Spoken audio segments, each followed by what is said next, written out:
We're taking a look at our X-Rad weather system of this bomb cyclone that is literally hovering over Northern California. See there in the red, that is some of the areas that have mostly been affected. Also, we're learning evacuations have been ordered for some parts as well there in California. We're also going to get a check-in as well down south near Los Angeles as well. They're getting a lot of rain. Take a look at one of our shots there over Santa Monica Pier. Let's go out now to Fox 11 Los Angeles reporter Phil Schuman. He's standing by with an update on this weather. Phil, this is looking to be quite significant. Thanks for being with us. Well, it is. Hopefully we're not hit as hard here in Southern California as our friends in Northern California will be. However, Andrew, having said that, there's still very much the possibility of power outages, of flash floods, of mudslides, of debris flow.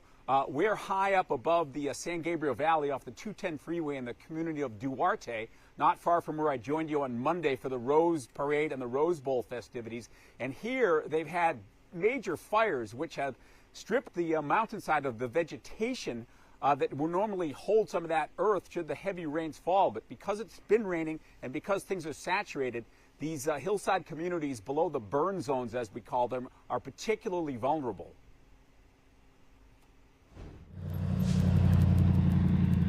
When you see the K-rails, you know trouble is coming. These heavy barriers designed to keep the mud and debris flow moving down the streets and away from homes like Steve Carswell's. He's lived here for 49 years. One year we had rocks as big as bowling balls and basketballs coming down the street. It washed cars that were parked on the street into each other and partway down the hill. We hope that doesn't happen again. Right, yes, exactly. That's why Duarte issues parking, trash barrel restrictions, a yellow alert it's called. No trash cans out. Civilian volunteers going door to door this morning to notify residents of the threat, of the potential danger. But another longtime resident, Jerry Katz, not as worried as some. I think we're pretty good, and the stuff is not going to take any of these houses out because it's just flowing down the road. We hope. Yeah, no, it's pretty certain. It goes without saying driving will be dangerous. Stay off the roads, but if you live in a burn zone, you may have no choice. Be prepared to evacuate. Some basics worth repeating: gas in the car, bags packed, alternate routes identified. All of this too familiar to Southern Californians, who you might say have a love-hate relationship with the rain. About a week and a half ago, it was 81 degrees here, and that's in the shade, of course. But you know, things turn on a dime. The atmosphere is very complex.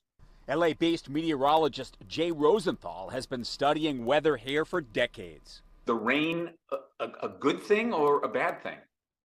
Well, it's both. So the good part of it is that, you know, we're badly in need of water. We've been in a general drought condition for several years. The bad side are things like if you're in a precarious location, your house can be knocked off its foundation. Live here, Andrew, I'm showing you the edge of the mountainside above this neighborhood in Duarte. It's a little difficult to show in darkness, but as we come back here, you see the proximity to the houses. We're talking in some cases only maybe 100 yards away. So if that mountainside starts to flow and starts to move, there's very little that can be done to stop it. And that's why those heavy K-rails are there to try to keep the worst of it away from the homes. Now, of course, when it comes to weather, you don't really think of Southern California as a trouble spot, but this is the time of the year when we do get heavy rains, and there is the potential for that serious damage and even loss of life. Although compared to what we've seen in other parts of the country, people may look at this and wonder, you know, what we're all complaining about, right? Yeah, I mean, I was anchoring New Year's Eve, and we were taking the all the events there in downtown outside of Grant Park and City Hall, and it was pouring rain. You know, Phil, just last question, though. Right. What's the guidance for residents? Do they have to, you know, stay inside till it blows over? They shouldn't be out on the roads driving? Well, I mean, there's no, like, restrictions on movement. They have, in this small community, they have what they call a yellow alert, which, you know, just means you can't park your cars on the streets because they don't want them to be literally be lifted and moved and slammed around by the force of that debris flow, which could definitely happen. The same thing with trash cans on a much smaller scale. But it's really a question of common sense. You know, especially overnight tonight, the rains are going to be torrential, and it's not just the amount of rain, it's the intensity. We're talking maybe more than an inch or 2 or 3 per hour, which is certainly strong enough to trigger the mudslides and the debris flow. So they want people to use common sense, stay off the roads as much as possible, and take those basic precautions, especially if you're below one of the many burn zones. You know, every time we have a brush fire in Southern California that we report on, this is the other side of that, because as I mentioned, the hillsides are gone, the brush and all of the vegetation that would hold that dirt, that earth on the hillsides during heavy rain, it's all gone, and then the hillsides are saturated because it has been raining here, so it's just, you know, a recipe for trouble. Unfortunately, it's not a new story here, so people that live in these vulnerable areas are familiar with it. They've gone through it. You heard that gentleman in that story. They've had rocks as the size of bowling balls. I mean, I remember one in Malibu, Andrew, years ago. I was at a house in Malibu where a boulder, like the size almost of a Volkswagen Bug, I'm not exaggerating, came down the mountainside and blasted a hole right through the back of a home and just kept on going.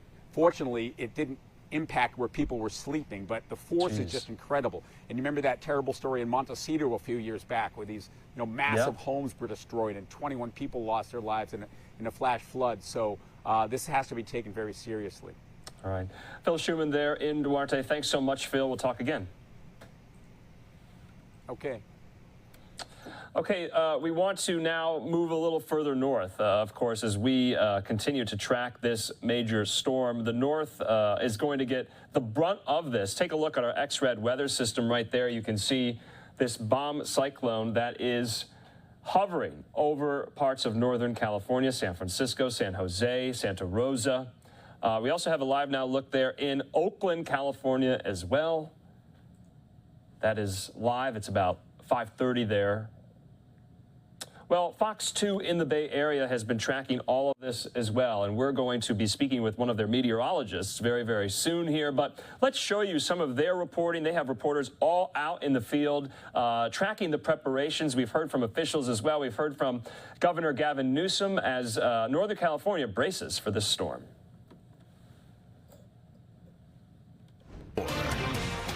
And a flood watch and high wind advisory in effect for the entire Bay Area. Welcome, everyone, to the 4 this afternoon. I'm Heather Holmes. And I'm Alex Savage. The rain and the wind only expected to intensify as the night goes along. Let's give you a live look across the Bay Area right now. These are the conditions at the Golden Gate Bridge, at the Bay Bridge Toll Plaza, at the San Mateo Bridge, and right outside of our studios here in Oakland. Looking across the Oakland estuary, and you cannot see San Francisco off in the distance because of the cloud cover as this storm arrives here in the Bay Area. Now, in anticipation of this massive storm, Governor Gavin Newsom signed a statewide emergency declaration earlier today.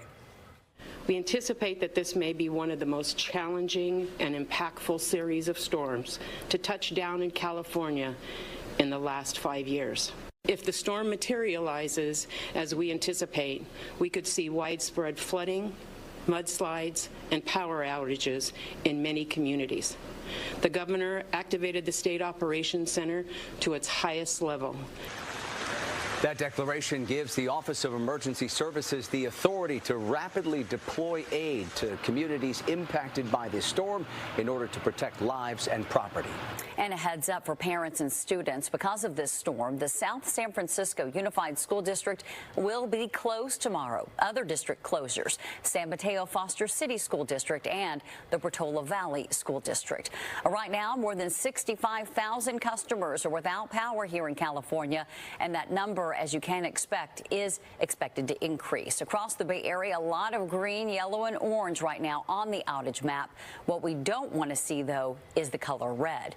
We do have live team coverage for you this afternoon. KTV's Emma Cernovsky is live for us in the North Bay, where concerns are rising along with creeks. But we begin with our meteorologist, Mark Tamayo, who is tracking this really massive storm. Mark. Yeah, the first of several intense bands approaching the Bay Area right now. In fact, we're going to have some more bands move in overnight. So far today, though, for a good portion of the day, actually not too bad. We had some light to moderate rainfall, some gusty winds as well. And the rainfall totals, nothing huge here. You can see Felton just over an inch of rain. Napa, San Rafael just under a half an inch. San Francisco 0.45. Concord 0.32, but we will quickly add to these numbers just over the next 2 to 3 hours. There's that circulation approaching our coastline, that intense area of low pressure, that atmospheric river. So the flood watch in place, rainfall expectations still around 2 to 8 inches, and mudslides possible as well. Strong winds. You probably noticed the winds picking up throughout the afternoon hours. A high wind warning posted for the entire Bay Area. The concern for downed trees and power outages, and of course hazardous travel, especially the short term as we head into the evening hours. There is the satellite, the loop just show over the past 24 hours. You can see the development of this system. In fact, it'll be interesting here. Look at it reset just 24 hours ago, and there's that circulation approaching our coastline. As we come in closer to the Bay Area radar, fairly quiet this afternoon, but you can see that band drifting closer to our coastline, the greens, the yellows, even reports of some thunderstorms as well. So this is just the beginning of what will be a stormy period as we head into the evening hours. Santa Rosa, there's the coverage. Marinwood, Mill Valley, you can see some of those rainfall rates picking up just within the past 15 or 20 minutes or so. So this is basically the theme of the commute in the short term. We'll continue to move the maps around for San Francisco. Not so much happening in the East Bay right now for the inland East Bay, but then the coverage really ramping up here offshore here right near the immediate coastline approaching Half Moon Bay.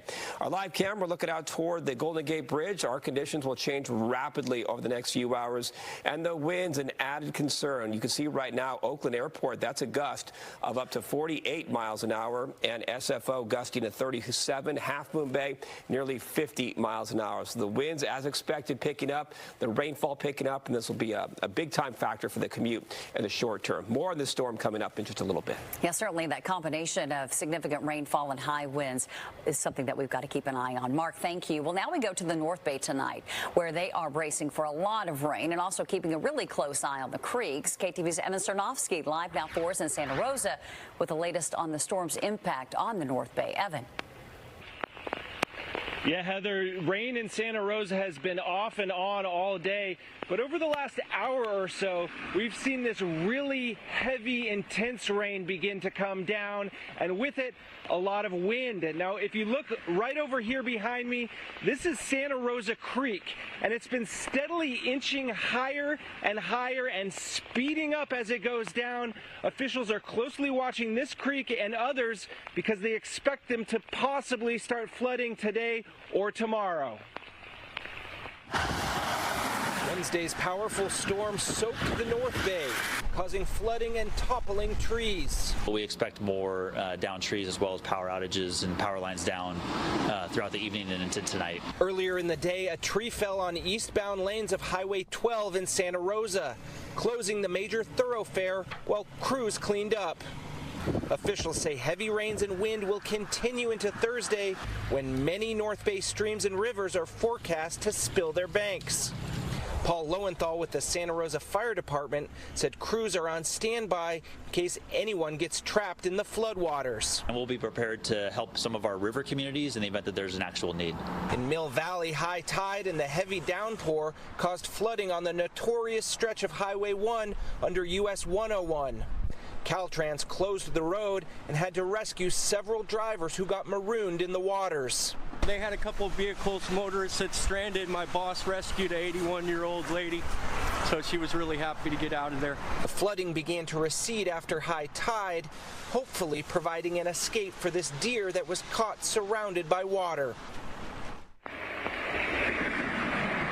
Now, Heather, Alex, we're back here along Santa Rosa Creek, where this actually flows into the Russian River. And officials with the National Weather Service said tomorrow they expect both this river, the Russian River, the Napa River, and several others to start flooding. So once this big rainstorm lets up, it's not going to be over. And as we all know, we have several rainstorms that are going to be coming through California in the next couple days. For now, reporting live in Santa Rosa, Evan Cernovsky, KTVU, Fox 2 News. And Evan, in terms of where you are, I mean, are there a lot of homes, neighborhoods near that river? Yeah, we're in an area that's actually a combination of homes and vineyards, and we've actually seen some of the vineyards underwater. So right now it looks like those homes are pretty safe, but all that agricultural land, or much of it, is underwater. Yeah. And of course, down this stream here in the Russian River, they expect that that's going to flood its banks in some of the more populated areas. All right, Evan Cernovsky reporting for us live. Okay, we thank Fox 2 there in the Bay Area, especially Evan Cernovsky, who's getting quite wet, covering all of this there. Live Now look in Oakland at the moment, you can see there. We also have a tweet up from California Governor Gavin Newsom tweeting out this: California has issued a state of emergency to support response and recovery efforts to the large winter storm sweeping through the state. This proclamation will allow the state to respond quickly as the storm develops and support locals in their ongoing response. In the meantime, let's break down exactly what is happening meteorologically speaking with Fox 2 meteorologist Mark Tamayo joining us via Zoom. Mark, thanks for being with us. I know you're busy. This is rare, correct me if I'm wrong. And so what is happening? We're going to put up some of our X-rad weather systems, but what are Californians bracing for right now? Yeah, we've been, talking about drought over the past few years, and all of a sudden a complete reversal. So just to put it into a perspective, we've been talking about the 3 atmospheric rivers in just over a week. And typically when we have a strong storm, it seems like in years past, we've had a lot of time to recover, right? So you get a ton of rain, you get a lot of wind and mudslides, and then we dry out. That has not been the case. So we had the very strong storm New Year's Eve. San Francisco so close to reaching its all-time record, just about a 800th of an inch shy. And you can see the coverage right now with the latest atmospheric river. And what's interesting about what's happening, we talked about atmospheric river, 2 of them last week, and then today, it's also, you've been hearing about a bomb cyclone linked up with this. So we not only have a lot of moisture, if you think of like a kitchen sponge, a lot of moisture in that, that's what the atmosphere right now, but then you have a lot of dynamics to help squeeze out all of that rainfall in the form of a bomb cyclone. And essentially a bomb cyclone means the pressure drop has been dropping a millibar per hour for 24 hours, and that has happened. So rapid strengthening with that low pressure system, and as a result, we're not only seeing heavy rainfall for today, but also some very strong winds. Yeah, Mark, because a lot of people are familiar with that term bomb cyclone from what we saw over the Christmas holiday, in the Northeast and the Midwest. And just kind of looking at our X-rad weather system, the radar there, it almost looks like a hurricane. You can kind of see some type of an eye wall even forming. Yeah. Correct me if I'm wrong here. Yeah, it does look like a hurricane. In fact, hurricane force, winds, at least the gusts with this system. So people, on social media, you put these satellite loops up of that well-defined low pressure center, which has been strengthening almost like a monster over the past couple of days. And it's getting a lot of attention with the bomb cyclone, and just how, not using a scientific term here, it just looks scary developing offshore. So it's something we don't see all of the time. And what's interesting for today, when you study meteorology, you kind of talk about a classic wave cyclone. You have the warm front that moved through this morning, and it generated light to maybe moderate rainfall, and then a good portion of the day we dried out, and all of our reporters were asking, "Where's the rain?" I thought you guys were saying it's going to be a pouring rain. And just within the past hour or so, our reporters out in the field during our live our newscasts really experiencing the heavy rain and the strong winds. And you can see that circulation. That just looks dramatic. It looks scary. That's a lot of wind. So what's unique with this storm for today compared to the last weekend storm, we are getting a lot of wind. And as a result, the potential for trees going down, and power outages as well, as this system kind of drifts closer to our coastline tonight. Yeah, and Mark, we have some new video here of just the waves kind of crashing there in San Francisco. We also have a live now look in Oakland as well. It doesn't look, too wet at the moment. I know it's nighttime, but I mean, I guess, what are you telling your viewers, the residents here? What should they know? Because this is, like you said, somewhat rare to have these back-to-back-to-back rain events. Should they be concerned? Absolutely. We're in the Bay Area. We're really not used to this. I grew up here, so I have been through some stormy events, but this hasn't happened. It doesn't happen every year. So to get a storm just over the past week or 10 days, all the storms are fairly strong, moderate to strong, no weak storms. So we do not have a lot of time to recover. Just driving around, New Year's Day was completely sunny here, not a cloud in the sky, but you could see so much water left over from the Saturday New Year's Eve storm, just in the hillsides, the mud going down, lots of puddles, and people still trying to clean up their houses. Usually a strong storm targets maybe a small population, not small, but just a more of a focused population. This last weekend storm, more widespread. People who weren't used to flooding were actually having to clear out their houses and trying to find a pump to pump out the water. So I think we're telling people is, we're not used to this. And unfortunately, if you look at the forecast, there's another fairly strong storm to the weekend, and basically right on through January 20th, potentially. The long-range maps get pretty fuzzy, but they're not showing a clear sign of dry weather. So this will be a big concern, not only for today, not only to the weekend, but beyond the weekend as well, because I kind of think of each storm as kind of adding a layer, right? You have a layer of water. We're just adding to that, to the previous layer. So more flooding, more mudslides, and more disruptions just to our daily activities. And of course, schools are canceled, evacuations have been ordered in parts of the Bay Area. So we'll just have to kind of wait and see. This is a massive storm there. Mark Tamayo, we appreciate your time. I know you're busy. Thanks so much. Talk again. Okay. Thank you. Take care.